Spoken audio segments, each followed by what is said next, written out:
GearNetwork.com. The following is a presentation of the Gear Radio Network. This is Ray and Belcher, and you are listening to the All Bets Are Off podcast with that dude, Robbie Vegas. And remember, it's a beautiful day to be a bad motherfucker. Stay tuned, y'all. All bets are off.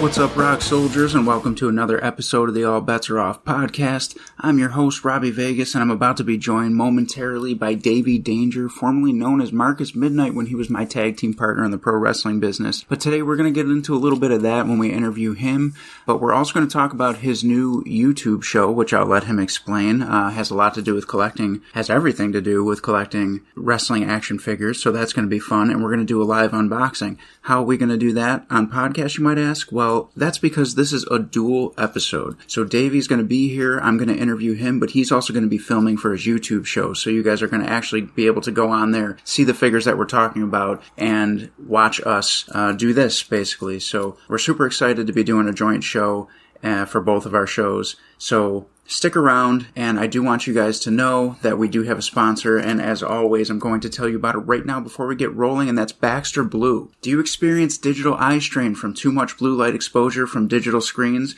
Baxter Blue glasses are not your average frames. These blue light lenses filter 80% of the highest energy blue light, eliminating 99% of glare.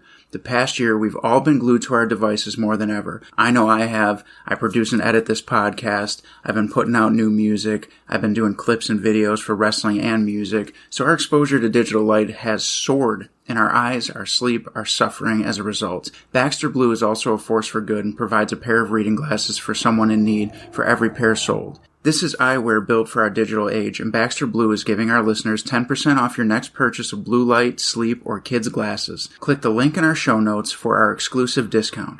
This is the sign you've been waiting for to invest in blue light glasses. We know you'll love your Baxters, and we know that you'll feel the difference.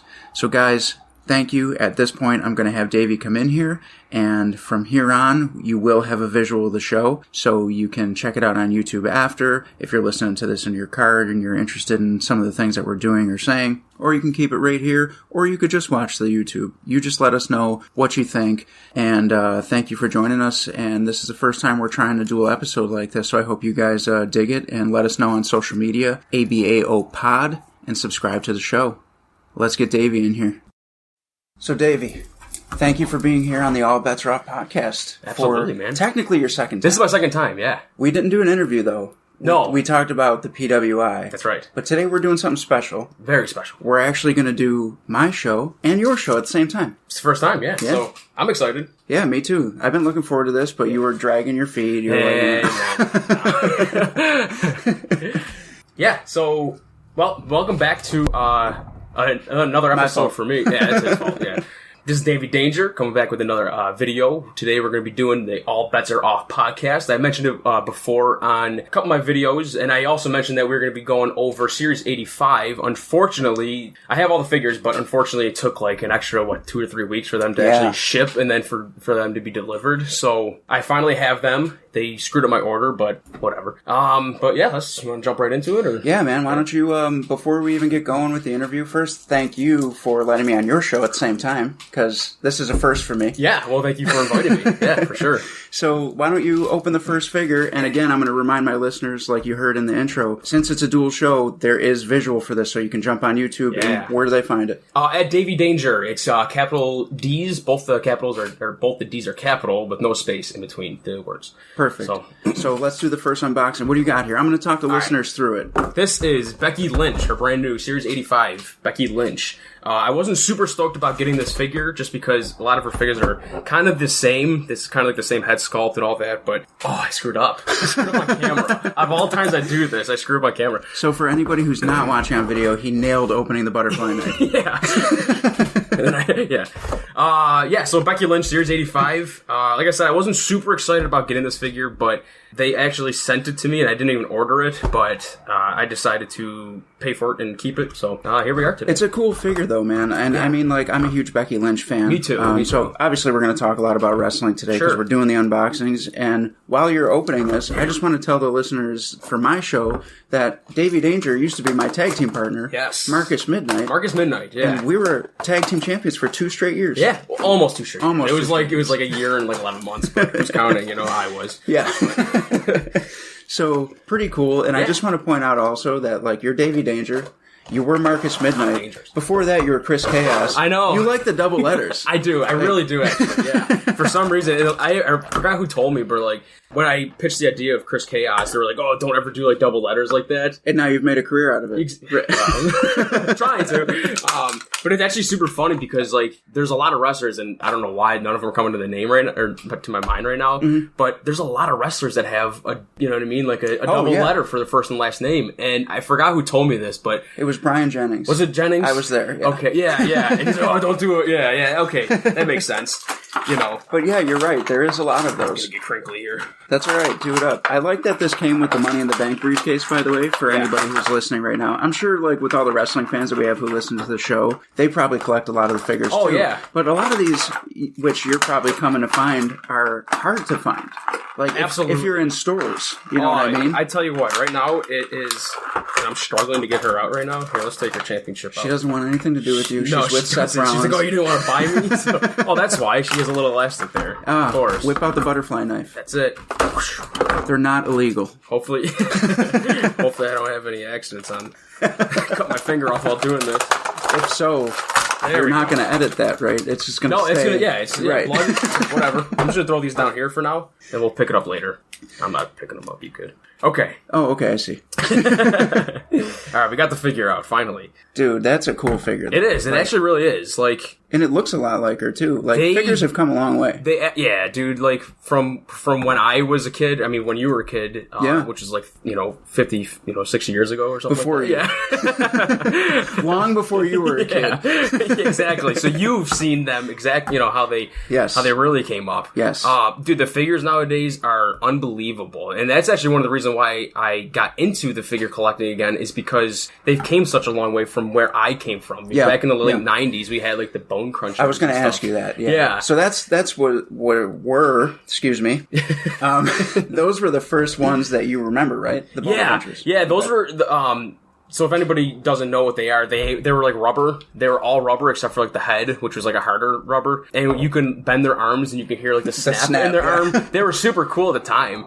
So like when I first started like collecting figures, I don't even want to call it collecting because I was such a child. Yeah. But they were the little Hasbros. Yeah. That didn't move. They were just stiff. But they had that one arm that would flick and you could like hit the guy in front of you. And it was like the newest, latest thing. Yes. And But like before that, it was just the big rubber LJN guys that literally didn't move. They didn't do anything. Heavy rubber. Yeah. And I caught the tail end of that. I had like 3 of those. Mm-hmm. And then it went into like the Hasbro era. Yeah. And I don't even think like the big rubber ones that I had were something that were bought for me. I think they were hand-me-downs from my cousins. Probably, who were older. Yeah. That's what a lot of people, you know what I mean? Because back in the 90s and even early 2000s, wrestling was such a pinnacle. You know what I mean? And, I mean, it's bigger now, but it was more popular then. I think so. I think so. So, yeah. For the Attitude Era, anyway. Yeah. The new generation might have been a little bit of a slump. Yeah. But I think you were probably too young to be part of the new generation. Yeah, right? I wasn't. Yeah. Like the birth of the smaller guys like Sean and Brett. Yeah, I wasn't even born.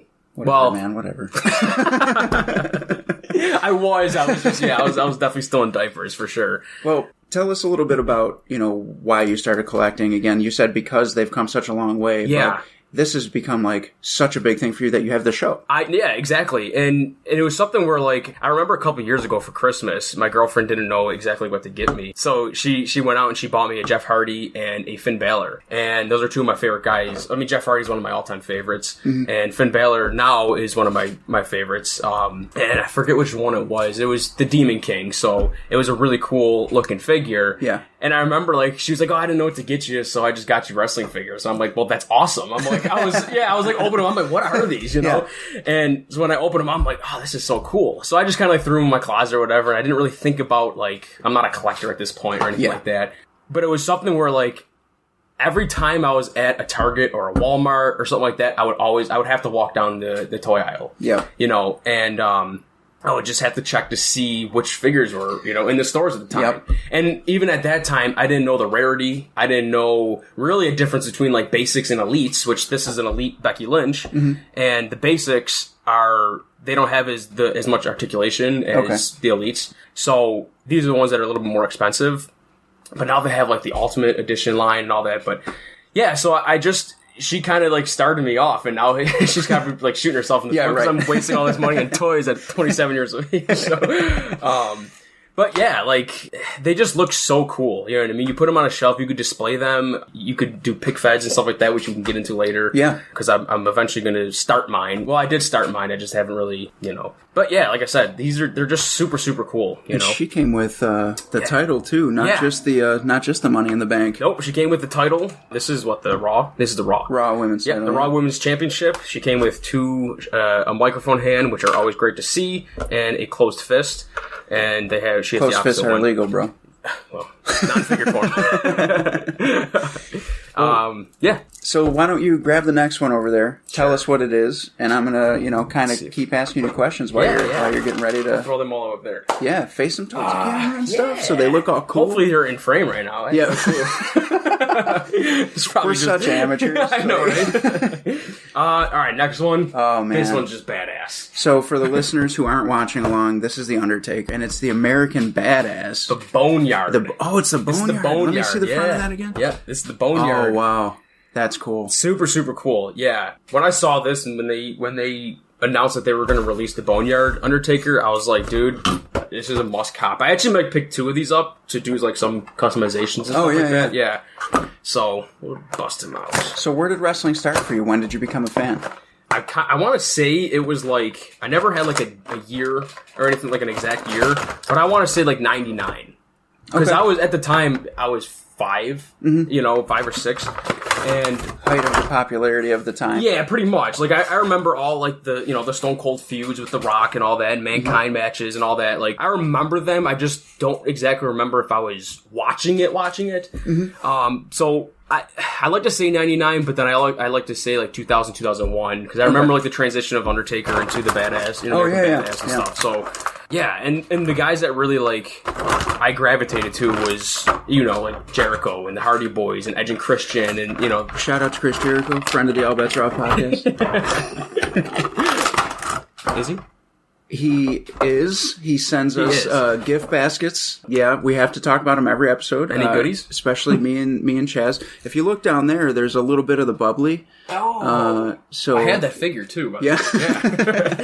That's a really cool Undertaker. This is actually amazing. This is like in the community we call it when you actually take them out of the packaging and you can feel it in hand. Yeah, it has like a totally different. This feels awesome. This is an awesome figure, man. Dude. Oh my god, you can move like every body part now. Yeah, man, the articulation, I don't know exactly. Yeah, it's super cool, man. That is a really awesome figure. And there's some detail in these tattoos. They're not just like scribblings. They nail. Yeah, like I remember back in like the early 2000s, a lot of Undertakers, you never seen the same tattoos on any Undertaker figures. You never did. Wow. And now they are nailing figures on a lot of these guys too. This is the head scan on this looks just like him. It really does. That looks more like him than that Becky Lynch does of Becky. Like that's like spot on. Yeah. Not to say that one doesn't look like her, because it does. I didn't want to say something too about Becky Lynch. Her Ultimate figure, it's great that she got an Ultimate, but her head sculpts are horrible. Oh, really? They were terrible. They didn't look anything like her. Oh, that's a shame. It's cool now to see that they finally nailed. How are you going to do the man like that? Yeah, right. That's what I'm saying. Yeah, dude, this Undertaker's badass. The only thing I say about this is that you can't remove this vest. They don't have any clasps or anything. Wait, do they?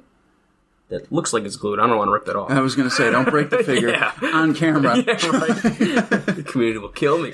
So yeah, dude, this is awesome. This might be one of my favorite of this series. That was such a good match, too. Dude, it was awesome. I love that match. I think that was better than the Cena-Wyatt. I do, too. Production. I see where they're going with these, like, cinema-type, matches I like and it. things. But that one was the best one. Absolutely. The Strowman swamp match thing Yeah. The Cena one. Yeah, it was cool just to kind of go through like his whole career and everything. Yeah. I like that, but this one just had like, it was just badass. You know what I mean? Just Taker being like kind of like a dead man mixed with the American Badass was just super cool. His entrance with Metallica playing and he rolls in on the Harley. Could you have picked a better opponent too? Yeah, I would have loved to have seen them in a ring. Having a match, but I think what we got, nobody can complain. I don't think nobody can complain. Well, I'd like to say that now that AJ Styles, I've seen him on a bunch of WrestleManias and that, and, you owe me $5. So, like, I know you got it. I know you got it. In fact. Bro, can I get $5? I know you got a lot more. I bought some Subway for you, bro. Like, I just want the money back for the footlong. That's right. You worked for TNA before, right? Yeah. That was when I was doing, some extra work for TNA. That's cool. I did see him when I did my extra work for WWE, but I didn't bring it up. Oh, you should have. I should have. You should have blasted him with I should have been like, dude, not all of us get the WrestleMania payday. Right. Like, can I get $5? It's just $5. I'm starving out here. Yeah, so he comes with a bandana, which actually fits awesome on the figure. It's always great to see accessories like this that you can take on and off, because sometimes like sometimes they'll mold like a bandana on a guy or something like that, and it just doesn't look great. This actually looks pretty awesome. It does. It fits the head really well, and he also comes with hands. Do they all come with hands?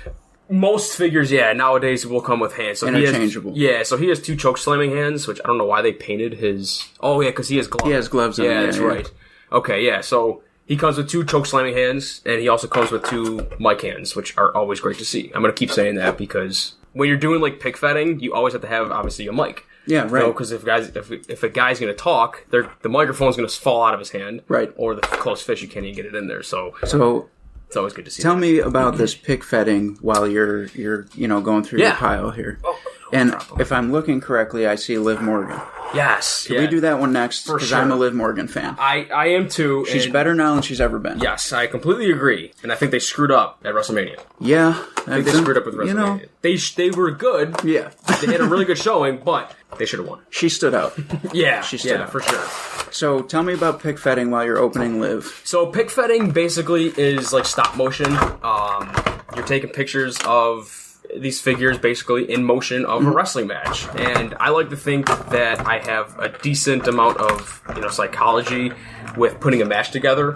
So obviously we're speaking from experience. So it's kind of cool to like go through it with these figures. The one part that people I see like on YouTube is that they don't keep their personality throughout a match. Okay. Or their gimmick throughout a match. So that's kind of like the key part, where it's like if you have Undertaker, you can't be having him doing like top rope moves like all the time. You know what I mean? Yeah, like, right. You got to keep these guys true to what they were in real life. So I actually put a few matches together. Wow, that's a great looking figure. Yeah, this is a really, really nice looking figure. The one issue I'm already feeling is that her waist is a little loose. It's not horrible, but gotcha. Let's see. We're gonna just try to get her all straightened out here. I got to really point cool this out too, is because I see the Liv and I see the Becky here. Yeah. Next to the Taker, they're a lot smaller. Yes. And back in the day, figures were all the same size. They were all the guys, pretty much all the girls, didn't matter. Yep. Like, so this is like to scale almost. It's all to scale, yeah, which is really cool too, because now they make these wrestling rings that are to scale as well to the figures. You don't have we just seen the one in Austin's room where it's like a smaller one. They make ones that are like full size for these figures, and I have one actually. It's an AEW one, and cool. They're super super cool. Like you can bounce these guys off the ropes, and like the turnbuckles are actual turnbuckle. They look really nice actually. How big is the community for this? It's really big. Is it? It's really big, actually, yeah. And I didn't realize it was that big. There's some people on YouTube that are getting hundreds and thousands of views. Millions. Really? Actually, 1 million views. For unboxing, or like you were talking about the pick fetting? Yeah, unboxing, reviews, pick fetting, all this. People that are just in the action figure community, and they're in, buying wrestling figures, Well, I'm curious to know for my listeners, if you guys are collectors, let us know, because I'd like to get a scale of like our wrestling fans that collect and who want to, talk to Davey about his collection and maybe share some stuff with him. Yeah, for sure. Now, do you do trades too with people? I do trades. Okay. So if I have a figure that I don't necessarily need anymore, or that I might have bought just because I don't have a figure of this guy, but I might not be like a huge fan of that character. Yeah, I'll be up for trade or something like that. So if anybody who's listening or, that has wrestling action figures, sure, I'm definitely open to trade. Excellent. So what else about Liv here? This is a new... this is the first time for this character, this gimmick. Oh, really? Yeah, we actually didn't get it. This is an awesome accessory. Is that a robe? Bathrobe. Oh, because she did the water. Yes, yeah. This is this is a towel. Feel that. Oh yeah, this is a legit towel. Yeah. And it's always great to see cloth accessories because sometimes they come with like the rubber that makes it look a little bulky. Yeah. And then sometimes they have like the jackets where you can't even move their arms in. Yeah. So to see this is awesome. This is a really awesome figure. She comes with like her little shooter guns. Yeah. Or loser. It would be a loser, right? The loser. Yeah. Now, is this more microphone hands? Yep, more mic hands, okay. Which is great. And, the head sculpt looks just like her. Her face scan. Yeah, it does. Looks great. The blonde hair looks awesome. Tiny. Yeah, she's very, very small. Is smaller she smaller than Becky? She is smaller. Yeah. So, like you said, it's 100% to scale. Yeah. Which is great, Yeah, she comes with the knee pads and everything. As far as the pick fetting and the microphone hands and things like that, is this like an extremely popular thing that people do? Is that why they come with these? Pretty much. That is why. Okay. If you look back on a lot of figures that probably came out back in like maybe since like Mattel started almost 10 years ago, or if not 10 years ago, every figure didn't really come with hands, or they did come with hands. Yeah. I hope so. It didn't come with extra hands. Yeah. So no, most figures came with just nubs. They just came with nubs with no. So that was it. But and I think because the community became such like well, I have all these figures, I might as well do something with them. Yeah. And that now they started becoming more in the scene of pick fetting and displays and stuff like that they kind of had like no choice but to release figures with their open hands. So you said you have an AEW ring. You collect AEW figures too? Yes, I do. Okay. Jazzware are the creators of them. This is Mattel for WWE action figures, and then Jazzware, let's see if she stands up. She's going to fall over, but... She's going to lean on the Undertaker's elbow. It's a good man to lean on right there. Jazzware, they create some awesome figures. Do you also collect like Impact and TNA figures and stuff like that? Okay. I do not. One, because I think aesthetically they don't look great. Mm-hmm. They might be like decently priced. Yeah. In the sense of like for like resale value, but yeah, like some of them, like I don't know if you remember like the Jax figures. They all had like massive, like everybody had massive biceps. Ripped we were trying abs, to talk. like, they're all just like, and I think a lot of TNA figures are kind of like that still. Yeah. So even like Ring of Honor toys like that, like they're all like the exact same body. Yes, so it's not like appealing to even to look at. Yeah. So I only asked because I did have a few old school Jeff Hardy figures from TNA and then Impact. Okay. TNA Impact, whatever. Yeah. When it started switching over. Mm-hmm. And man, I sold those things for a lot. Really? So like, I have a story too about selling figures, and it was horrible. Really? Yeah, it was. Tell horrible. The story. All right, so grab the next figure. Yeah, we're gonna jump into. We'll go into him. Yeah. All right. This is Aleister Black, another favorite of mine on the roster. Excellent with his new athlete. gimmick. Yeah, dude, he's awesome. He's super awesome. Like some of his moves that he can pull off and he doesn't really look it. You know what I mean? Like no, he doesn't. Like. I don't know how to explain him, but he's really just good. Really good, yeah. Tell me about this figure debacle story. I kick myself in the foot every single day about this because... Tell me you got screwed over. I screwed myself over, basically, because... Okay, back in like... I want to say like 2012, 2013 maybe. Okay. When I first started working, basically. Yeah. That was kind of like the birth of me collecting figures. I had a whole bunch of them, and they're all Mattel. Mm-hmm. And... I remember I had like literally a bag full of like really, really valuable figures. Like, I know there's this, I think it's Series 37 Rob Van Dam that has gone up in price. Really? Big time. Well, one, because he's a Hall of Famer now. Oh, yeah. But even before that, because nobody has them anymore. Nobody, they're not making them anymore or anything like that. So his price went up big time. And I had it. And even at that time, I didn't know what the hell I had. Yeah. I had defining moments, Sting, Undertaker, like really? So. Yeah, dude, they were awesome figures. And now I'm looking back on some of the prices, and they're like $150 for one figure, and I'm like, oh god. I got some classics still. Yeah. Like if they're in good condition, I mean, even some people are paying like $50 for something that doesn't even have like you see how Undertaker has his Liv. Yeah, she's down. You see how Undertaker has his braid? Yes. Some people, like, if they had, like, a kid or someone, they played with it, that falls out. Yeah. You know, and they'll still sell for $75. Oh, wow. So, yeah, like, it's crazy. But I have to go through my stuff. Yeah, But continue. I'm telling you. Or just give them to me. So, I had a bag full of all these, like, really, really good figures. And my brother, he was like... He's like, hey, you know, and at the time I was like looking to sell them anyways. Mm-hmm. And he was like, hey, my buddy has a son and he wants to buy them. Oh, cool. And I'm like, oh, okay, cool. I'm like, well, how much is he willing to offer, you know? And he's like, well, I don't know. He's like, just name your price. So I was like, all right, $100. And you gave him the whole bag. Yeah. Oh, for $100, man. You had figures in there that could have added up to $100. Yeah. I had one figure. Right. I was looking back at it now, like, so yeah, it was just a bag full of just some really, really valuable figures, and like today would still be in my collection, and like on my shelf right now, being like displayed in a beautiful fashion. Yikes! And I completely just sold them off for nothing. So, all right, now let's explain to our listeners what you got going on here for those who aren't watching. Okay, so we have Aleister Black, and I absolutely, again, it's another figure that when it's in hand, feels awesome. A lot of stiff joints, which are great. You know, you hate to have like a figure with a loose waist or loose wrist here. This is the worst part. This looks great. Now, the only complaint that I have is it's a very similar figure to his past ones. Okay. So you're not getting an entirely different... You are, obviously, but it's not like a drastic change in his in his attire. But, again, like you said, like Undertaker's tattoos, check those ones out. Yeah, these are color, super detailed, man. Like, look at that back tattoo.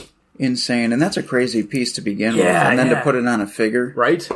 Wow. Dude, I love the whole, like the black metal lettering here. I don't know if anybody can see that, but if I'm in frame here, that looks super, super cool. It comes with, like, the studded knee pad and the kick pad and everything, and on this side, it's just the matte black. What's the accessory there? Oh, this is an entrance coat, man. Wow. This is badass, dude. Dude, when that's, like, closed, though, it looks like a tree. Well, it's cool, too. Like, if you... I think his Chase variant comes with the exact same accessory. Okay. So, dude, in pig fetting, this could be used in, like...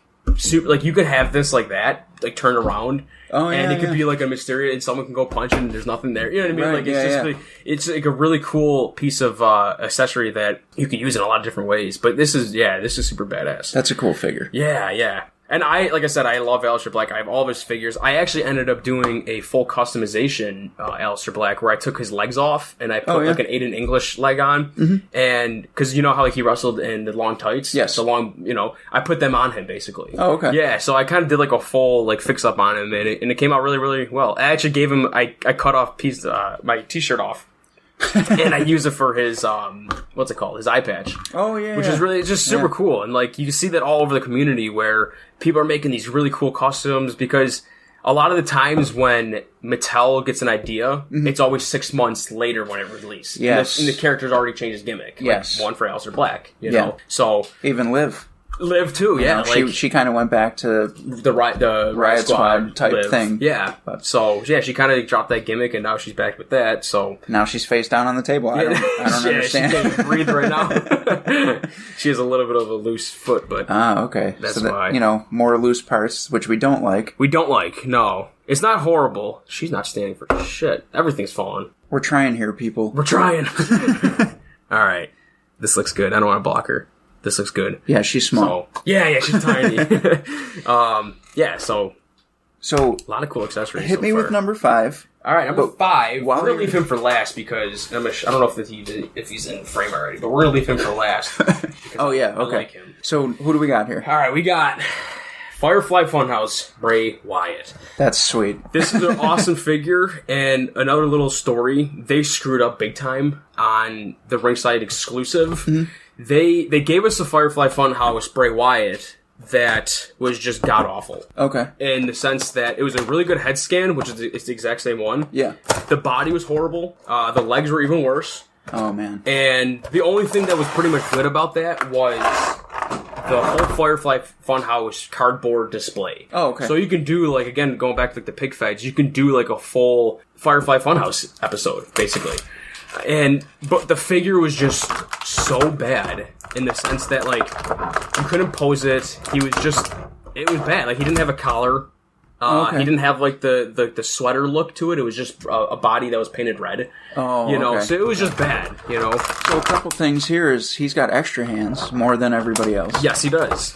Why is that? I mean, we know for microphone. Yep, microphone. But he's also got some plain ones there. Yeah. Microphones have to come with every hand, but now these ones is great for the display purpose. So let's get him out for a second. Oh, he's got these stupid rubber bands too. They really want to make sure you can't get those out. No, they can't. You know what it is too? A lot of people that go to stores and they'll take the figure out of the box and then put like an old figure in there. Really? And they'll take the yeah. Wow. Mm-hmm. Wow. Yeah, there's some scums in the community. So if you're doing that, knock it off. Stop watching the show. All right. We don't support you. You're gonna be in danger. All right, we got Bray Wyatt out. So show me, and obviously show the people watching the hands that he's got, and then he comes with 4 others. Yes. So again, he comes with the microphone hands. Great to see. Then he comes with, we call them "you can't see me" hands. Yeah. Yeah. Gotcha. Yeah, basically that's what they all, yeah. But no matter who comes with these hands, they're the "you can't see me" hands. So if you're displaying him, you can have, how he does like the, the jazz hand look, so he comes with these so you can do like a cool picture with that, basically. Okay. And then he also comes with the hurt heel gloved the gloves, hands, yes. which are super, super cool. And they're kind of, what do we call these? We call them like, I don't know why they call them Kawhi Leonard hands, the basketball player. Yeah. I don't know why, but but you can basically use these for like the animal claw that he uses. Oh, you know what I mean? It kind of looks like it, but Poor Liv. She keeps falling. She's I gonna know. stay For the there people rest listening, you keep hearing this sound. It's Liv falling. Yeah. I'm gonna leave this way. She's gonna have a scuff on the face. Well, yeah, right. Look at this. Husky. What's his name? Husky the pig or something? Yeah, Husky the pig figure here. Yeah, which is super cool, and I'll show you how. He's very rubber. Yeah. So what you do for like a display is you take the hand off actually, and then you can pop him up like this, and now it actually looks like he's the actual puppet there. That's cool. Yeah. That's cool. And they do that. They came with the boss, the Vince McMahon one with the horns. Oh yeah. That one. There's Abigail. Is that her name? I always forget that. Yes. Yeah. I'm pretty sure. Yeah. Ramblin' Rabbit, and then there's Mercy the Buzzard. Yes. Yeah. We have them all now. So it's really cool. And they all came with that ringside exclusive, you know what I mean? So it came with the cardboard pop-up, which is awesome, and it came with all the puppet figures, which is great too, but the figure itself is just bad. Yeah. This one, on the other hand, I also forgot to mention this about the Becky Lynch. These are double-jointed arms. Now, the special thing about these compared to the single-jointed arm, you get so much better articulation where you can literally touch these guys' face. Oh, I see. So it's for display purposes. It's for better display, better for pig fatting, all that, and where this one doesn't. But they're all part of the same series, though, right? And we don't know why they did that. So it's just certain ones. Yeah. Okay. And they are eventually going to go to all of their elites to having the double jointed arms. The only line that has a guaranteed double jointed arms is the Ultimate Edition line. Okay. Where it's like you get a ton of different accessories and you get the double jointed arms and they just look awesome. They have a little bit different of a torso body. And like I said, the articulation on those figures are great. And now they're starting to do the double jointed arms for the Elite Series, and it's everything that a collector is going to want. So this is an awesome figure. Again, the head skin's really nice. They have the collar coming out of his sweater. Yeah. I think the color is a little off. I think it should be a little bit brighter. Yeah. A little bit brighter red. I could see that. Yeah. But again, this is one of those figures that nothing's loose on him. Yeah. Where they don't need to be. Yeah. I tell you, dude, that's like the worst. When you're so excited about getting a figure and you open it up and it's just, you know. Right. Like you could literally do like a fidget spin. Oh, yeah. Yep. I know exactly what you're talking about. I remember when that used to happen, even with the bone crunchers. Yeah. They would have the loose hips. Yes. And you could hold the head and go like this, and the hips would just swing I remember I had a Psycho Sid like that. Yeah, He was just flying. Yeah. Yep. I remember I ordered an Ultimate Edition Charlotte, and I actually had to send it back because there was like a gap in between her torso and her hips. Yeah. And it was just horrible. So I had to send it back, and they ended up sending me a new figure, which is really cool. So before I start asking you more questions about your wrestling career, why don't we do your last one? Sure. And then after that, folks, we're going to kind of take a step back from video so that our listeners will just, you don't have to necessarily do the watch along for the rest. So we don't want to go too crazy with you flipping back and forth because I know a lot of you listen in the car. Don't watch the video in the car. Do not do that, That's how someone can get into danger. I like that. Yeah. This works out. It does. It's a great, it's a If great you ever movie. change your name again, it better be another double It's going letter. to be, yeah. It's staying Davey Danger. All right, guys. The last figure of the series, minus the Chase variant for Aleister Black, is the first time in the line carrying Cross. Oh, this is his very first... This is his very first figure. Okay. Period. Yeah. They did end up making a basic, but whoever's choosing a basic over an elite, you're crazy. So, yeah, man. Like, this is the first time in the line for Cross. He's the NXT champion. He just beat my boy Finn Balor. Yep. Don't hate it though, because I like Cross. I think he's a cool dude.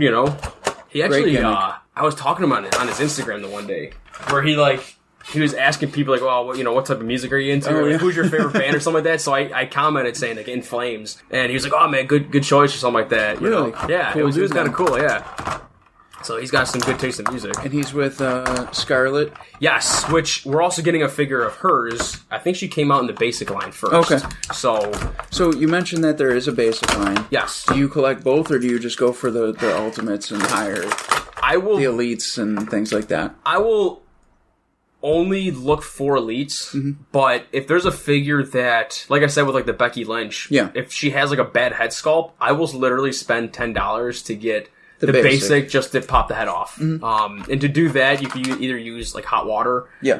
It doesn't harm the paint or anything like that if you just pop them in there. So you take a bath with them. Yeah, pretty much. Yeah, I got a rubber ducky. Becky Lynch in one hand. Yeah. Actually, two Becky Lynches just to pop off the head. Yeah, exactly. So But I'm sure there's people out there that collect every series, whether they're yes, basic on through. there are absolutely. Yeah, there's some people that, especially if they're your favorite wrestler or something like that, they have to have every single figure of theirs. Period. Because you never know. And some people do they'll get the loose and then they'll get they'll keep it in their box. Okay. So because you never know, within 20 some years, Yeah.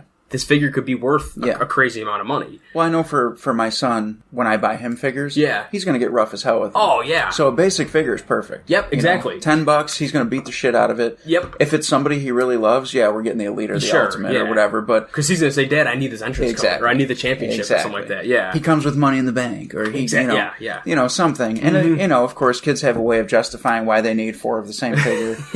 So That's he me has, now. yeah, right. Yeah. But It's gonna be Jeff Hardy's I have. He has that too. Yeah.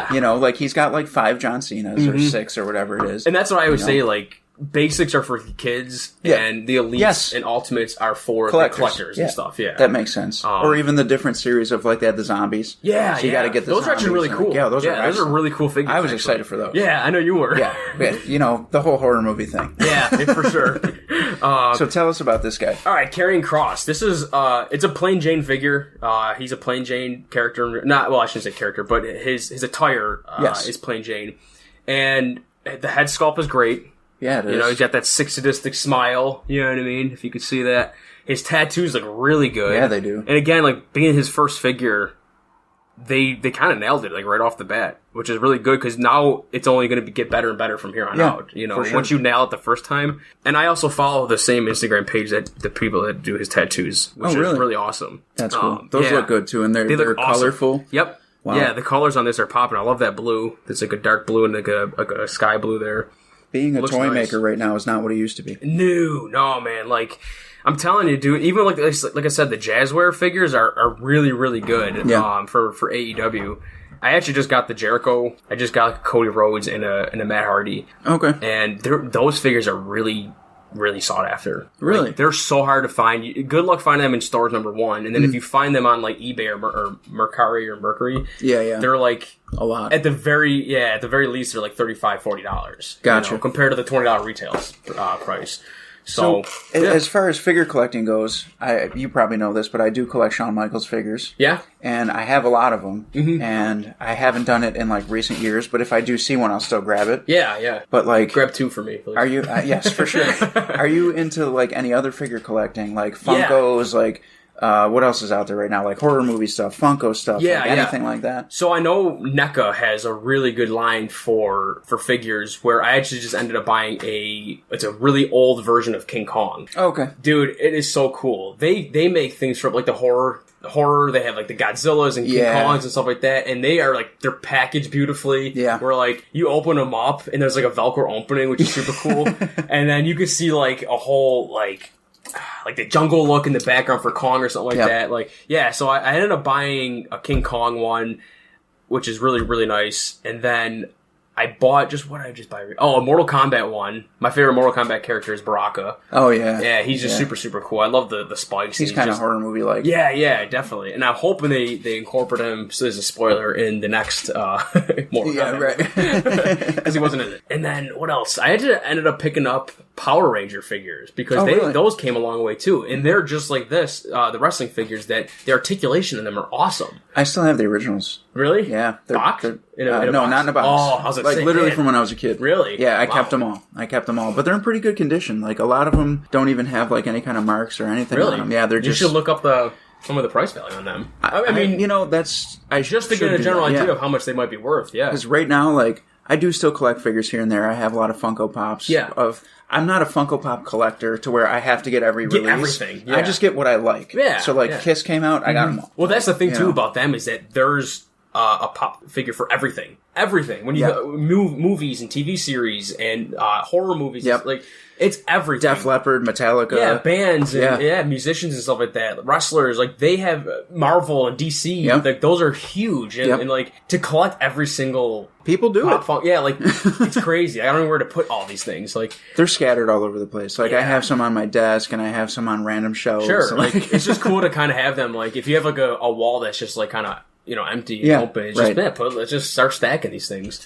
I also, I'm sorry to, but I also collect amiibos. Amiibos are, there's an NFC chip, and it's like a little, I know what that is. They're a little figure that has like a little platform that they're displayed on. Yeah. And there's an NFC chip in there that you can use for video games. Oh, yeah. Okay, yep. I know exactly what you're talking about. So Nintendo are probably like the rulers of the amiibos right now, or those type of figures. And I have a bunch of those too. Those are also tough to find. They're also very, very expensive. And just to have something like that to just be displayed, where I'm actually like doing the pick fed with these, they're way too pricey. Gotcha. Some of them could be like $75 just to be sitting there collecting dust. Jeez. Yeah, so it's like, and they're only like this big too. So it's kind of something that I don't want to be spending too much money on, especially when I'm doing this. But yeah, like I collect like the Legend of Zelda series because I'm a huge fan of those games. Mario ones, like Donkey Kong and Pokemon and all those and stuff too. So I have like a couple shelves with them displayed on there as well. Excellent. Very cool. Well, I'm going to ask you some more about wrestling and about your career. Yeah. I know that this about does it for, your YouTube show. So thank you for having me on. Yeah, man. And I'm going to continue to have you on my show after you turn that off. For sure. You want me to do that now? Whatever you want. I don't know if you want to, do your end game, man. Like, I don't know if I have an end game. You just kind of shut the thing off. off. Just kind of like, all right, well, I'm just wrapping it up now. But there you go. Yeah. So, guys, I know I'm a couple weeks late on, reviewing these and everything. If I was doing this, like, by myself, I would have gotten a little more in-depth with each of these figures, but this is a solid line. Like, we got first time in the line. We got a new Liv Morgan. We got a couple Aleister Blacks with different attires. This Boneyard match, Undertaker is just super, super cool. Again, Becky Lynch is just the same figure. Yeah, right. I'm still amazed at, like, how they're all standing here minus Liv because she won't stand. I know. But just, like, look at the size differences of, like, all of them. And it's just so accurate. Totally accurate. It's blowing my mind right now. Like, I don't know. They got these figures, I think, down to the T at this point. Liv! There she goes. All right, she is definitely staying there for the remainder of time existence. I'm so disappointed. I like her, and she just keeps face planting. That's what she's doing right now. What do you mean by more in depth? Like, what else do you usually talk about? More of their articulation. Oh, I see. Basically, like. So, give me an example. Talk about this. We'll do Karrion Kross. Yeah. So, basically, right now, this is just wrong. This little piece right here for his calf. Is wrong. So this is his actual calf. So why does he have two calves?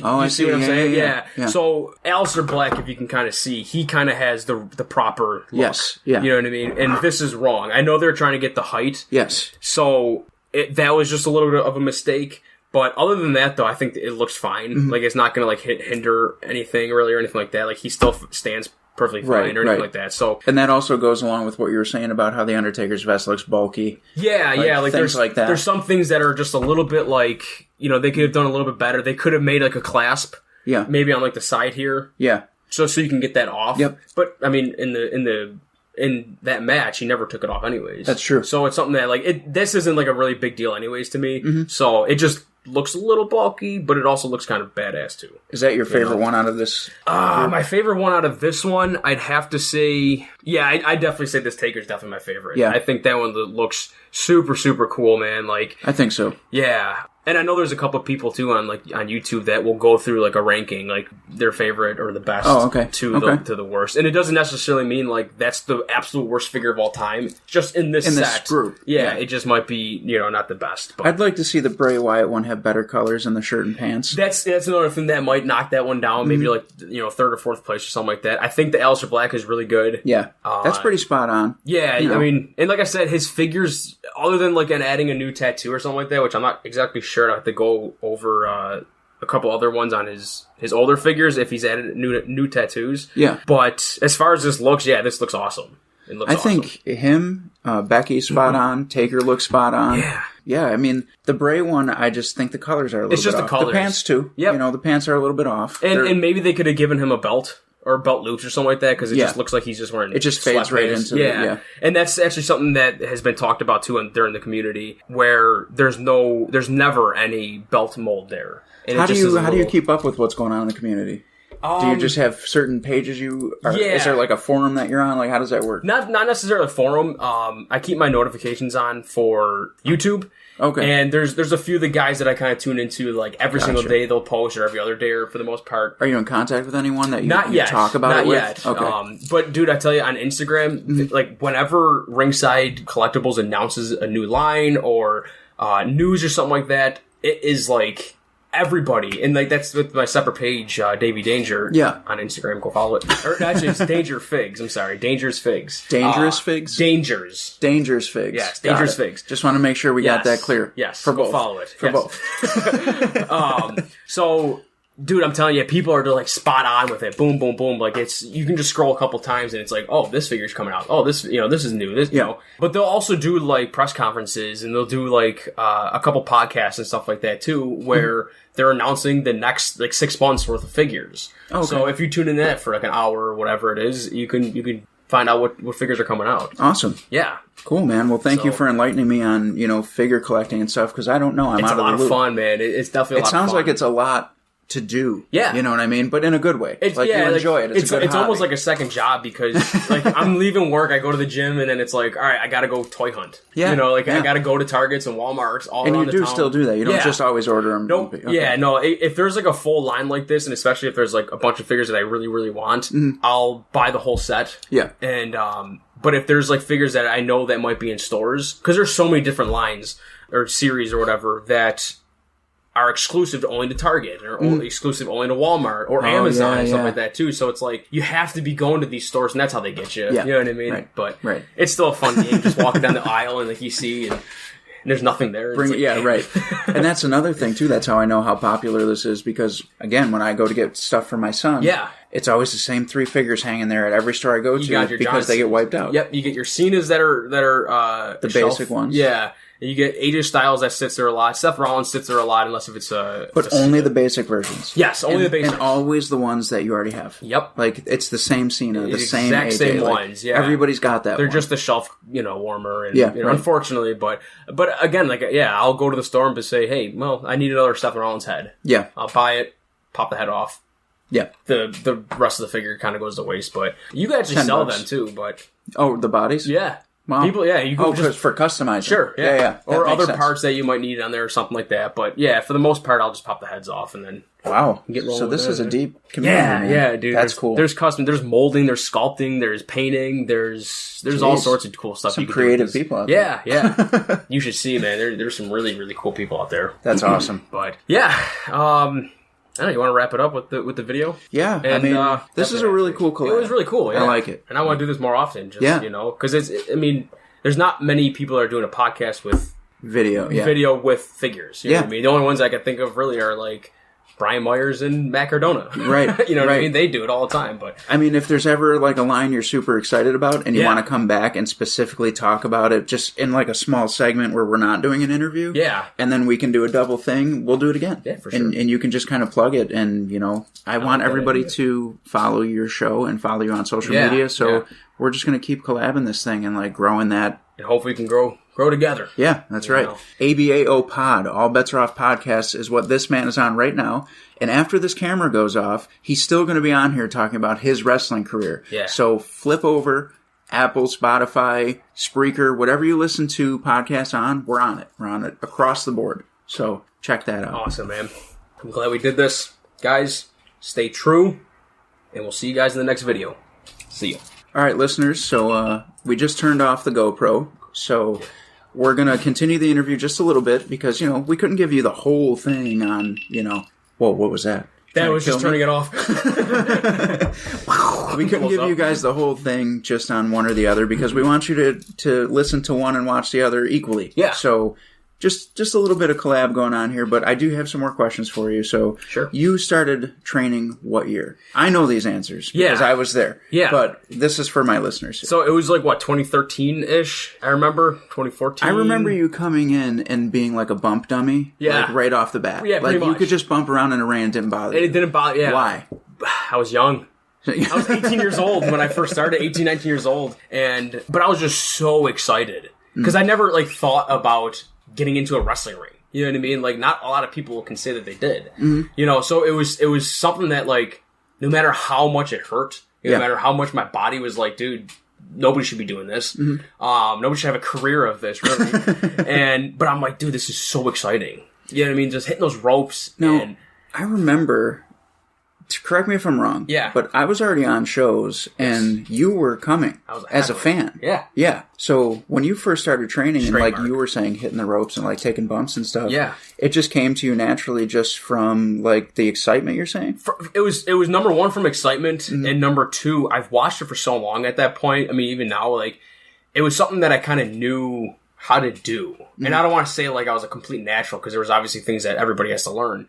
But taking a bump and hitting the ropes, or even going to a universal, it kind of came easy to me. Yeah. And again, I'm not trying to boost my own ego here, but it wasn't hard by any means. It just hurt. Yeah, basically. right. Yeah. I remember after the first day of training, the right side of my lat was just killing me. I thought literally I was just taking shots after shots because hitting those ropes hurt. Yeah. Every time you hit those ropes, it hurts. But yeah, it was driven by just pure excitement, and I was like, wow, I'm really living a dream here. It was kind of like a dream job, basically. Now, your first few matches were all involving me. Yes. I was your first singles match. Yeah. Up until, honestly, the last time I wrestled. Yeah, it was involving you. That's right. So, yeah, your whole career, what the hell? Yeah, man? Yeah. But I remember, I'm going to let you tell the story, but, do you remember how we became a tag team? Was it was it Jamestown? Yeah. Yeah.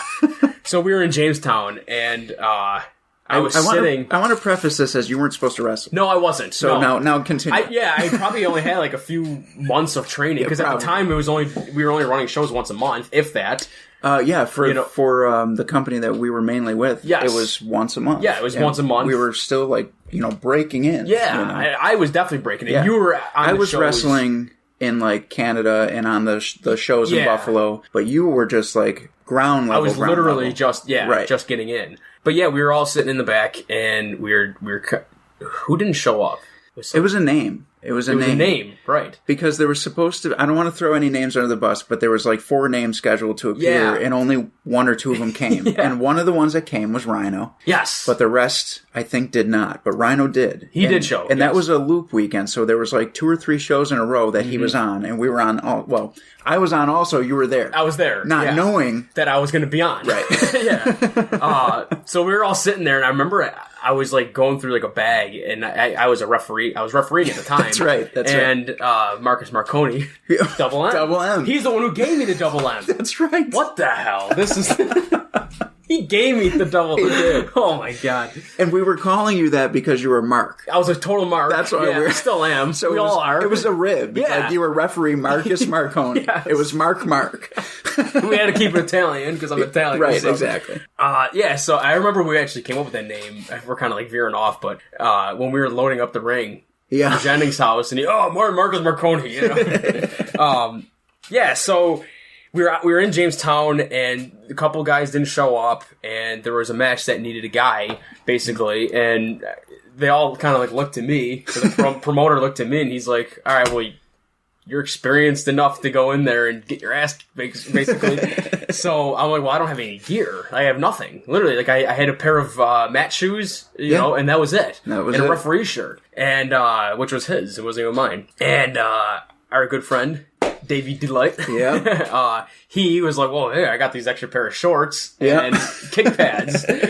And so I ended up wearing his shorts with his kick pads on top of my wrestling boots, or my wrestling mat shoes. And we went out there and we got our ass kicked. Yeah. We really did. Like, we did. I remember I just got totally out-wrestled. Yep. You know, I was on the mat. And I'm like, what kind of match is this, you know? But we were the heels. But yeah, we were the heels, which And I thought we played really well. We did.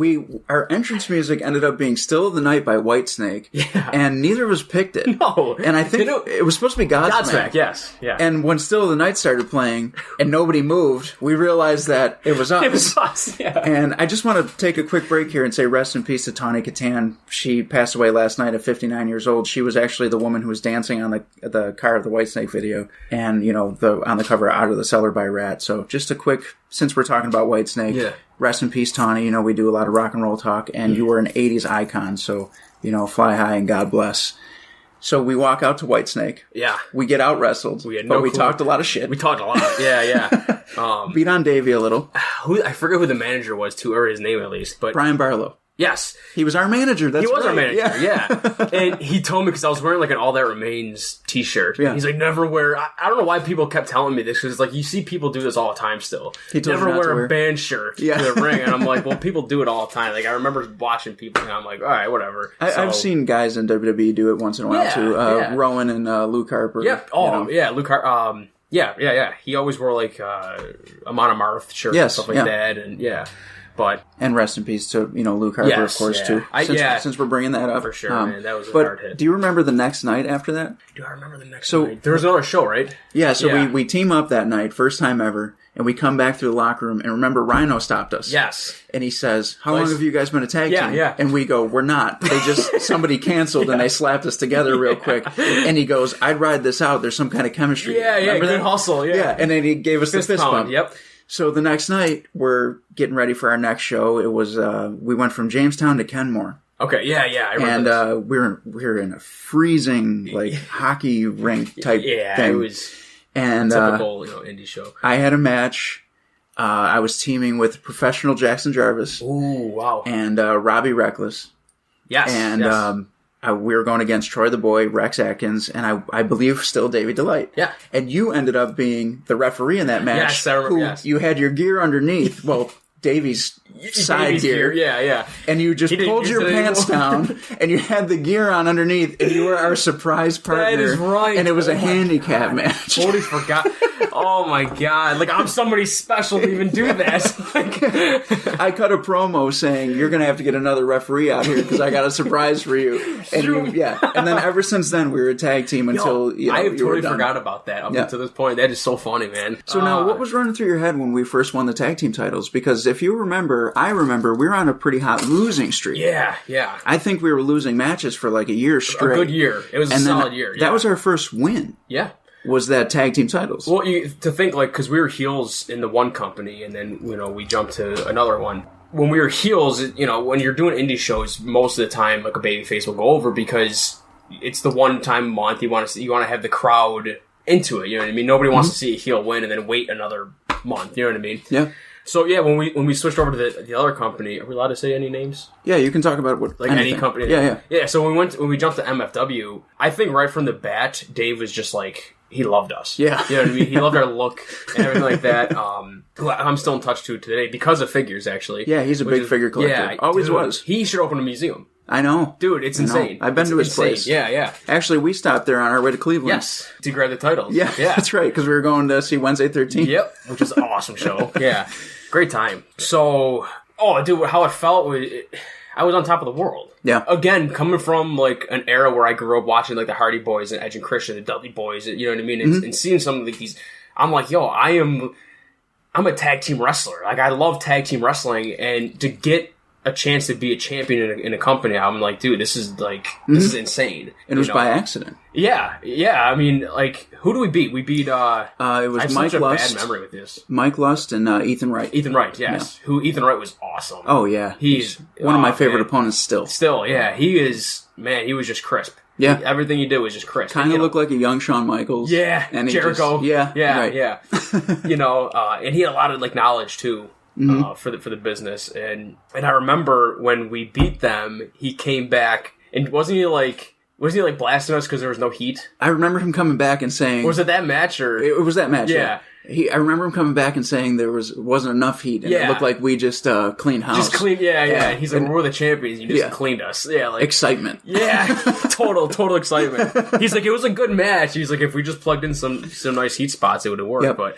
But yeah, that was a really fun match, and he was a really fun opponent to learn from, especially. I don't know, is he still wrestling? Yes, yeah. He's he's an Ohio guy. Yeah. I mean, obviously, I don't know what happened to everybody during the pandemic, but I mean, I remember him being like heavyweight champion of a few places and stuff like that. But we didn't lose those titles until you had to stop because of injuries. Yes. We never lost them in that span. Which was something that I think we both disagreed with. Yes. Because it was kind of something that you kind of see in like WWE and stuff where too much. It's just too much. Yeah, like where do we go from here?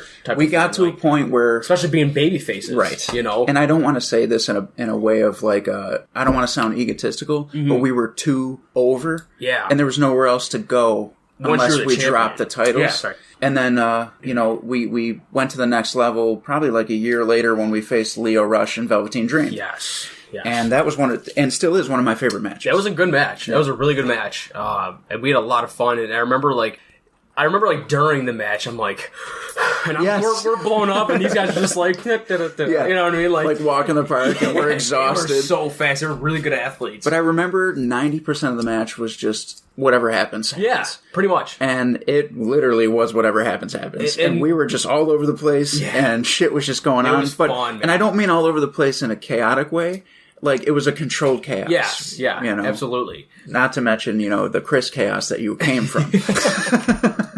But yeah, it was... And again, that was another match, too, where I think that ended in disqualification. Yes. Which I was really excited about because there was no definitive winner. Yes. Because we've been on such a winning streak, it was just like, all right. Yep. All right. You know what I mean? So it was kind of cool to have interference, and then, we got beaten down by, it was the industry at the time. And, it was just a creative way for both teams to look really good. Both face teams to look really good, and I thought we delivered there. And it bums me out too that your career was so short lived because you were such a natural. Yeah. And so I'm kind of like, I'm going to ask you about certain like moments and memories real quick, and you just kind of go to those. But sure. I remember one specifically is we had a tag team match. Yeah. It went okay. Yep. It was against a couple of guys who were called the Rich Kids. Okay. And they were fun too. Yeah, they were a lot of fun. Good guys. And we had a battle royal later. And then after that, we had a spot planned with Tatanka, WWE Tatanka. Main event. And I was the only one that made it to that spot. Yes. Because you ended up what we thought was snapping your leg. Yes. But you got to walk me through what was going on there because you missed out on the spot with Tatanka. Yeah. And that was coming next. So, going back to the match with the Rich Kids, I remember I busted my nose open. Yes, you were bleeding like crazy. I was bleeding like crazy from my nose. And I remember, my face was hurting at the time. And now I'm gushing blood, and we ended up beating them, and I hit the frog splash, I remember. Yes. And I thought, I was like, man, this is a cool moment. Like, face gushed open, hitting the top rope frog splash, and getting the pin and stuff like that. That was really cool. Yeah. But I remember, that actually hurt. I forget how I ended up, hurting my nose, but it actually hurt. Yeah, we did something crazy. I remember jumping off of a wall. We jumped off a wall. Yeah, again, being creative, just kind of being extreme. Because we were in some kind of soccer complex. It was like a soccer complex, which is a cool venue, actually. Yeah. So, I ended up hurting my nose, and then we beat the Rich Kids, and then during that Battle Royal, I think there was 18 guys in there. So, we're fighting. I love Battle Royals. They're so much fun. You know what I mean? They're relaxed and everything. And I remember your boy... Yeah. Our boy, Mr. Gabriel Soul. I still blame him to this day. It was my fault. Throws you out. He launched me. He's a strong dude. He's a big, strong dude. He's a big guy. And I remember he was working me on the ropes on the opposite side of where I went out, and he was working me, and I'm like, all right, I'm ready to get out. And I was already out. Yes, yeah. So he's like, all right. So he just takes the back of my head, long. I had to be 15 feet in the air. Oh, dude, like I was flew. skyrocket. I think you grabbed the top rope maybe with one hand, Which was with trying one hand, to steady yourself. and most of it was just his power just throwing me. And at the time, I was like 200 some pounds. I was packing on some weight at that time due to the injury. But yeah, so I'm flying over the rope, and I come down. I didn't hit the apron. I learned hit the apron first, and then go out. I went fully right out, and I landed wrong on my left ankle. Folded over. I was like basically laying on my foot. Yeah. Like my torso was laying on my foot. And I was laying there because I had just been thrown out, and I saw it, and I grabbed you. Yes. And your arms were shaking because you're in so much pain. Yeah. What was going through your head at that point? So I remember thinking to myself, it's broke. Yeah. I know I broke because I was in pain, number one. And number two, the way I felt and the way I landed, I'm like... There's no way. Yeah, there's no way it's anything less than a broken leg. So I'm sitting there, I'm like... And I remember I'm like... and... I'm like, I'm not out of breath because of this battle royal. Yeah. Whoever else is out of breath from a battle royal shouldn't be in the business, So I'm you hear like... that, Cyclone? Anyways. Yeah. So I remember I'm like, okay, I'm in an extreme amount of pain right now, and I just broke my leg. What am I going to do? And I kept thinking, I'm like, I remember thinking to myself too, and I'm not going to be in the main event. Yeah. I'm not gonna be in a main event spot with Tatanka. Hall of Fame legend, so I remember picking you up and rushing you through the curtain with you on my arm. Yes. And screaming for the doctor. Mm-hmm. And the doctor came, and I literally said, he snapped his leg. Broke his leg, because it looked snapped. Mm-hmm. It really did. Yeah. And when they took your boot off, I was braced to see your bones sticking out. Yeah. And so was I at this time, too, because, again, I'm sitting there, and I'm sweating my ass off now because I'm in pain, and we take the boot off nice and gingerly and slow and everything. We pop it off, and I'm like, okay, there's no bone. There's no blood. Mm-hmm. I'm like, all right, cool, great. This isn't the worst day of my life. Yeah. So it did swell up like pretty quick. I remember it was just like a ball. It was pretty purple. Yeah. It turned different colors pretty quick, and it started swelling up pretty quick too. But I was thankful to find out that it wasn't broke. Yeah. So he was putting pressure, everything. Can you move your toes and do this, do that? I'm like, okay, I could move it a little bit. I can put a little pressure on it. But I definitely say to this day that the equipment, the boots that I had, saved my leg from being snapped. Because they were so tight. Because they were so tight and they go so high up that it didn't actually fold over the way, we all thought it did. Yeah. So it looked like it because it happened so quick. Yeah. So I mean, when you have tight wrestling leather boots on, like your leg's probably not going to end up doing that, unless if you are 300 pounds, like Sid that he did it and stuff. But I remember too that day Tatanka came up to us because we had gotten to know him at this point. We'd worked, I don't even know, 7-8 shows at that time, 7-8 shows with him as you're throwing water in your face. And he came up to us and he knew we were doing the thing in the main event. Yeah. And he said, "I'm working with the Hardy Boys." Yes, remember that? Yes, I remember that. Yep. He's like, "Don't I know you guys from somewhere?" We're like, no. And then he's like, "Matt and Jeff." Yeah. Yes. Yeah. Okay. I was like, "I'll take that for sure." Yeah. But he liked us. And he was super fun. cool. He was a great guy just to talk to. Like not even wrestling too. Like I remember, I don't know where we were, but it was during a show too, and he was on it, Tatanka was on it, and we were just talking about whatever. And he was just super cool. And then he started getting into like, oh yeah, Shawn Michaels, he could have a 5-star match with a broomstick, and I'm like, I definitely believe that. Like I invest money into watching that. Yep. And you know what I liked about that conversation is we were in a locker room, and it was just me, you, and him. Yes. There was nobody else in there. Nobody else was in there. And he sat us down and started telling us Shawn Michaels stories about how he wrestled him at WrestleMania and all that. Yep. And that was probably one of the highlights of my career. Yeah, it was just a cool, just a cool experience, and just to kind of like pick his mind and stuff like that was really fun. You were known for like getting bloodied up. I was. Like, I remember one time again in the ring with Cyclone / Gabriel Soul. Yep. And my partner after you, Mad Dog. Yes. And you took a move called the Fall from Heaven. Yes. Which starts like a suplex and ends with a face crusher. On his knee. And you jumped up from that and blood shot down your chest. Dude. And your nose was just, it was like somebody turned a faucet on. And I was in the corner and you crawled toward me and I remember saying, get the fuck up. I'm going to throw a super kick. Yes. Because you like your hair was stuck to your face. You're bleeding. And I like didn't mean it to be a dick, but I like put my hand on your back. I was like, get the fuck out of the way. And I hit the super kick. The best part about that story too is that I told him I'm eating this. Yeah. And I didn't mean it like I'm going to sell it really well. I said I'm eating your knee. Like I'm taking a piece of that back home with me. And I basically did because I didn't turn my face. I literally went straight onto his knee with my nose. Because I was like, I want to make this look really good. Yeah. And I think that was also our first time being at that promotion. It was. So I was like, I want to give these guys something to, you know. And then I remember going back into the back. Someone just threw me like a T-shirt. Yeah. And I just went, and I blew my nose. And it just, oh man, it was awesome. I do got to say, a few years ago, though, after not being in the ring for so long, because just so people know, you had a neck injury. Yes. And neck/back. Yeah. And it was made worse on a show where we had to wrestle outside in the rain. Yeah. And essentially, you took a hip toss neck breaker, but because we were so wet, which now we would never do. No. But at the time, it was just so like, well, we're here, the ring's up. I'm young at this time. I mean, that was like probably my first year of breaking in. And we tried to do it in a way where we're like, okay, the show's got to go on because we got to get out of here. Yeah. We're going to just not really wrestle, but have a hardcore match. Yeah. And just stay out of the ring and not do whatever. That. But somehow this move got worked in and bang. Well, again, we had to finish in the ring. Right. So he had hit me with the move and then he had to do his top rope move. Right. So just going through that, I remember there was like a puddle. There was like a good like 3x3 puddle in the middle of the ring. In the ring, yeah. Yeah. Like, and guys, when I say that we were so young in the business and we're just like working whatever like don't ever do this. Like this was probably one of the dumbest things. And we thought we'd be smart and have like a match where there was no moves involved,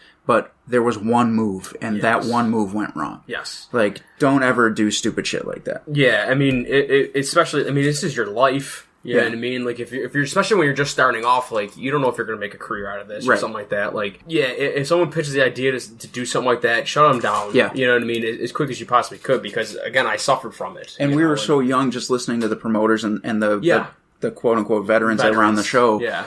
Were just like, it's just a 3-match show, and at the time it was like lightly sprinkling. Yeah. But the second the bell rang, it became a downpour. It was just raining, Right, and that's where we should have said, we got to wrap this up. Yeah. But again, we weren't veterans, we were green. Yeah. And we were just like, oh shit, let's just hurry up and get through this so that we can get out of the fucking rain. Yeah. And I got like real sick after that. Yeah, I remember that. It was just a bad weekend.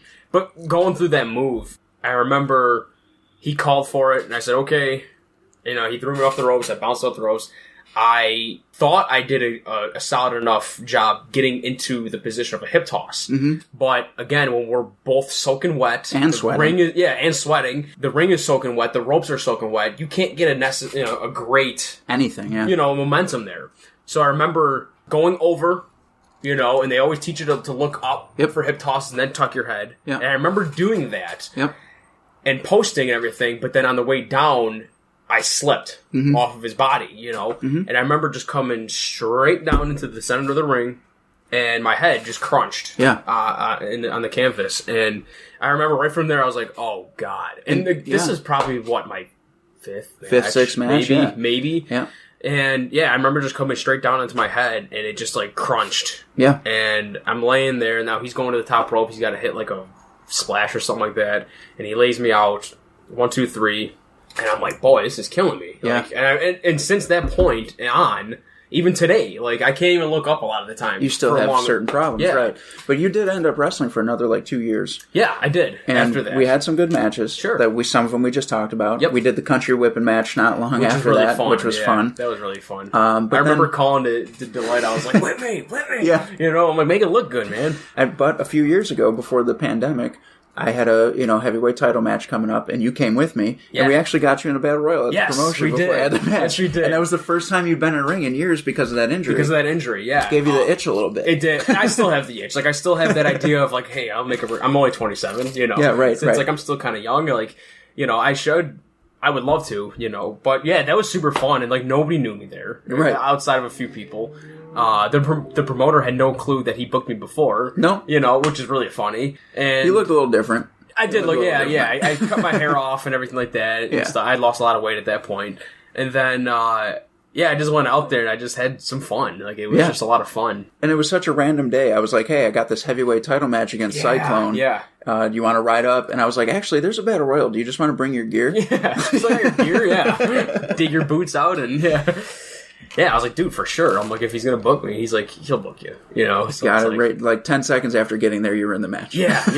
So that was a lot of fun, actually. And then I recorded your guys' matches, which was a really good match. Thank you. I actually watched it, like, not too long ago. I want to say, like maybe 4 or 5 months ago. Really? And I just watched it back, and I'm like, this is a really good match. Is it on YouTube or anything? I gave it to you guys, so I don't remember. I remember. It was on my phone for the longest time. I'm like, I got to get rid of this because it was 20 minutes long. Oh, yeah. So I'm like, this is just chewing up a lot of my, data. But, yeah, it was a solid match for sure. Well, man, I do appreciate you being on the show. We got to go over your career a little bit. Yeah. And so do you think that there's ever a chance that you'll have like an actual match again, or are you going to be calling it, a day? I would love to. Yeah. It would have to be for the right promotion. I know we talked about like traveling to somewhere where it's like nobody knows me here and I just can go out there and just put on like a decent 5-minute match. Yeah. Because I just feel as if a lot of the people around here, I'm not necessarily a fan of a lot of them. Yeah. So I don't know if I want to. I don't know. It's something I would definitely love to do, but again, the stars would have to line properly. And you never really fell out of it because I know when I was Road Warrior in it and just all over the place, and you knew everywhere I was. Yeah, and who you were wrestling. like you never were really gone out of the loop. I was just not doing the traveling and doing it. Doing it. Yeah. and obviously wrestling the matches and stuff. But I would definitely show up to some of the shows that were local. And and it was something that, too, like, the more I would go to a show, it's like you want to go out there and perform. Like, people that haven't wrestled before or anything like that, they don't understand that itch. They don't understand that feeling of being in the ring, performing in front of 15, 20 people, you know what I mean? Yeah. Or maybe, because I know we've performed in a decent amount of crowd. I remember facing Leo Rush and Velveteen Dream in front of a good, it was close to 1,000. Yeah, it was a lot of people. Yeah, it was definitely a lot of people. Because they were counting heads at the door, and when they came in the locker room and told us, we were like, what? What? But you get those, though. It's weird. I've been on the road so much, and, sometimes, you walk into a venue and you're like, it's about 75 to 100 people there. And then there was other times where you walk in and you're like, there's a good 500 people here. Yeah. And then there's other times we walked into places and we were like, oh, fuck, there's only 25 people. Yeah. Do we want to go nuts tonight or do we, I was going to say, but that most of the time we did. We did. It didn't change our, plan of what we were, wanting to do or something like that. So we agreed early on that everybody was going to get the same show no matter how many people were there, And we have such, old school psychology, the mentality behind, putting a match together or something like that, where it's we don't like a lot of, the flips and stuff like that. We'll do what we do. We'll do a suicide dive. Those are fun. But everything made sense. Yeah. You know what I mean? And I thought that was a really good... we just collabed really well there, and I know you taught me a lot too with psychology and just ring placement and stuff like that. I was going to ask you about that real quick before we wrap up here. Ring psychology. We said that you took to the bumping and the ropes and all that stuff. Yeah. But do you feel that you took to the ring psychology as quickly as you took to everything else? I think so. Again, because I grew up watching it, and when I would watch something, whether it was football, I would dissect it. So I understood just going for football terms, I understood why this guard, offensive lineman would pull to the right because the play's going that way. That's the psychology of that play, at least for the most part. Yeah. And in wrestling, you see all today, there's so many moves all in one little, 5-second motion, and it's well, what the hell just happened? Yeah. And I think I understood pretty quickly that make a move matter.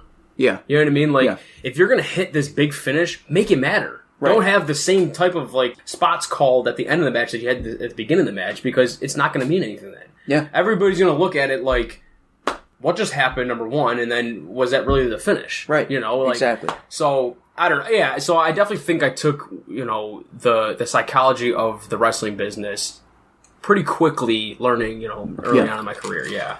It's placement. That's what it is. That's pretty much what it is. Is this going to make sense if I do it now and this guy just hops up like nothing in 5 minutes? If you're just going to hit a tombstone just in the first 3 minutes of the match and they're going to kick out. Yeah, and we were fortunate enough to learn from guys too. I'd already been in the business for a couple of years, but I was still green. Yeah. What was I, 2-3 years in before you? Before I started, so not in wrestling terms, that's not long, you know. And we were learning from Ethan Wright, big time Bill Collier. Big time, yeah. Which is seeing him on AEW is awesome. Quick little story about him too. We always the hair. That was awesome. Yeah, he always loved us because we had good hair. I remember he pulled us aside the one day, and he was going over psychology. Yes, and he was saying like, "Yeah, I've been in the business for yada yada yada."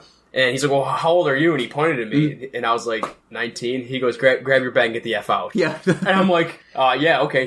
Yeah, I will. Yeah. I'm not messing with you. Like, you're 6'6", 270. Right. Like, you're a monster. And a veteran. And a vet, yeah. But he's like, no, I'm just kidding. Listen. He's like, shut up and listen. I'm like, okay. And he's, you know I said quote unquote veterans when I was telling the last story, but Bill is a legit veteran of the business. Yeah, he's very, very good. So, you know, I've talked about him on the show before around the time when he was, doing the AEW stuff a few weeks ago. So, you know, Bill's always been one of my, like, top guys to go to for advice. Yeah. And at the time, he taught us a lot about how to put a match together. Sure. Yeah, so, he definitely did.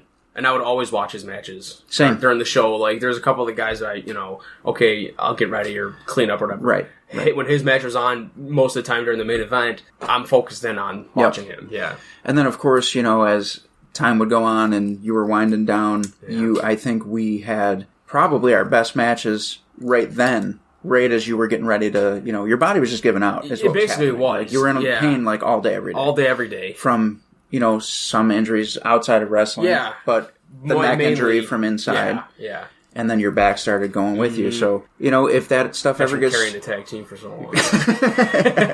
I'm Sean. And then, of course, you also were around when I started teaming with Chris because you kind of made that transition. Like, you even managed us at one point. I did, yeah. That was cool. And then it became me and Mad Dog, and, you know, that took off from there. But I'd like to say, like, if you ever do get that itch to have one more tag team match, people are going to hear this for the first time. Will you team up with me and do it one more time? Absolutely. All right, there's no question. Then fix yourself.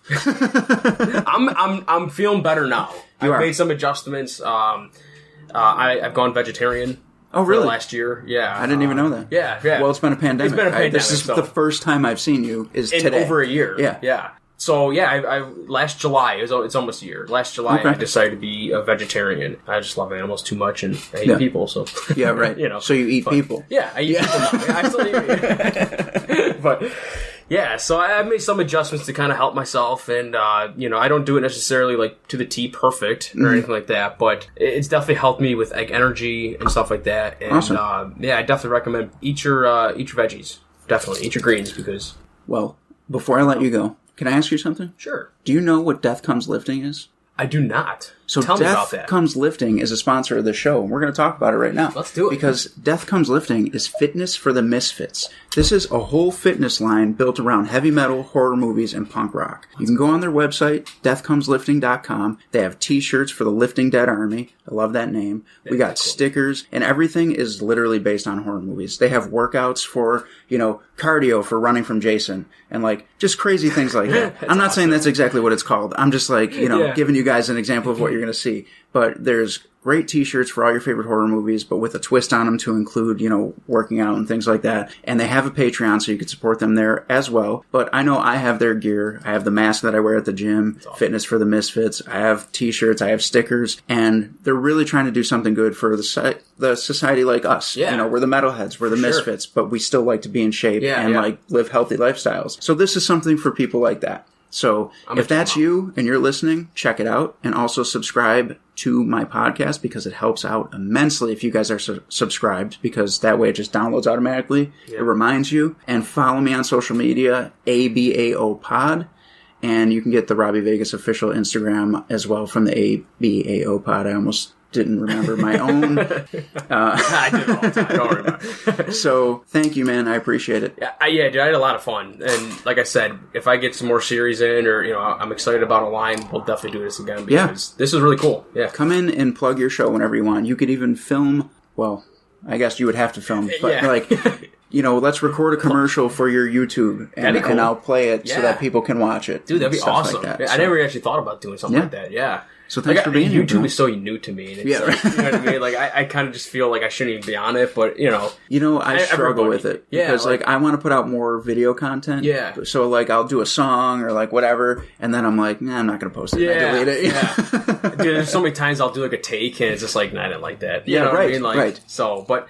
Yeah, dude, I had a lot of fun today, man. It was a lot of fun. It was great seeing you because it's like you said, it's been a pandemic and it's just been stupid living. I can't remember the last time I saw you. It was before the pandemic started. Yeah, it definitely has been a year at least, at the very least. So, well, I hope you listeners who always listen went to the YouTube channel and actually watched and saw us sitting here talking about these figures and doing like a little mini interview before we got into the meat and potatoes of it all. So. Yeah. Thank you, listeners, and subscribe to your Davey Danger's Yes, that's at YouTube. Davey Danger's YouTube channel, capital D's, no space in between. I know one of my videos did really, really well, actually, with views. Yeah? It was my very first video. Oh, really? A quick little funny story, too, just before we wrap up. I recorded a few videos, but then I got rid of those videos. The ones that I did... The ones that I posted, it was like the third video that I filmed. Okay. So I was like, welcome back to my YouTube channel. And it was my first video. Welcome back to what? Like, so it was just super funny. But I mean, I could relate. The first time I was on a wrestling show, my very first job was to cut a promo. Oh, yeah. And I literally said, for those of you that don't know who I am, as if anybody would have known, because it was my first show ever. Right. And like you shouldn't be paying attention. Yeah. And I came to the back, and one of the veterans, and I want to say it was Tyson Dukes or John McChesney, pulled me aside, and those guys, I to this day, their opinions in the wrestling world matter. Absolutely. And one of them pulled me aside and was like, nobody... Who are you? Yeah. And I was like, I don't know, I thought I could just make people think I've been around. Like, you know what I mean? Well, you're supposed to, I guess. Supposed to be larger than life. Which they did agree with, that it wasn't a bad idea. Yeah. But they were just kind of like, let that build more organically. Right. Yes. But, yeah, guys, Davey Dangers, capital D's, no space in between. Go follow my Instagram, at DangersFigs. That is at DangersFigs. And I post pretty much daily on that. All right, guys. So thank you for listening to the All Bets Are Off podcast, and we will catch you next week.